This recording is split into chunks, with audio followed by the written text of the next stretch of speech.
Ons is hier lekker in Nat Pretoria en ons gesels met die Kalahari Reds se klapveiling wat nou Saterdag is om 11 uur. Maak seker jy kom uit mos. Praat oor lot 34 nou. Ek moet vir jou sê hierdie is 'n pragtige voorbeeld van wat 'n ouer ooi moet wees.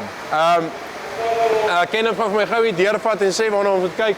Kenneth, as jy nou Saterdag ietsie moet koop wat nou môre is, vir die mense wat by die huis op 'n Vrydag kyk hierna, wat dan hierdie, as ons kyk van hierdie ooi is regtig spesiaal. So die heel eerste ding wat ek vir jou kan sê aan hierdie ooi wat regtig my spesiaal is, die vroulikheid wat hierdie ooi vir ons uitstraal, nê. Nee. Dus sodra jy na kyk, dan kan jy sien die sagtheid in haar oë wat sy vir ons uitstraal wat deurgaan na haar nekkie toe en dan is hierdie ongelooflike wigvorm wat sy vir ons na agter toe gee, nê. Nee.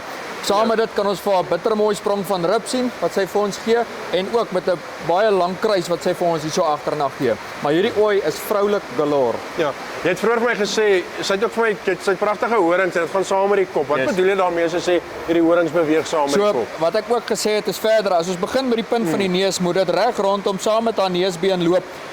Oor haar kuif en dan moet dit in haar horings moet dit invloei saam met haar liggaam en dan gaan die res van haar liggaam verder af. So sy is eintlik model mooi so agter die kop. Sy's beautiful. Sy's beautiful.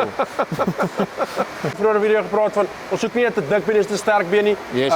Regtig sterk op die agterbene, maar dan mooi aan die vroulike bietjie vrouliker, nie te veel bespiering en dis wat jy wil sien hè. Ons wil dit verseker sien, maar onthou wat ek ook gesê het, ons boer met 'n vleisras hierso, né? Ja. So ons wil nog steeds hierdie voorarmbespiering sien wat hierdie ooi vir ons gee.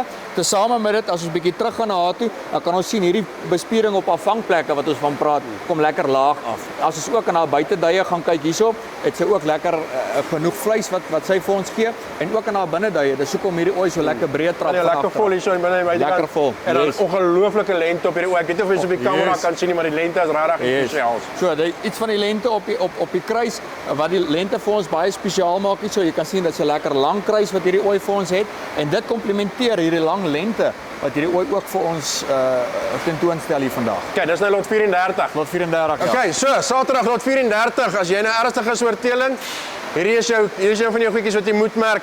Maak seker jy doen so.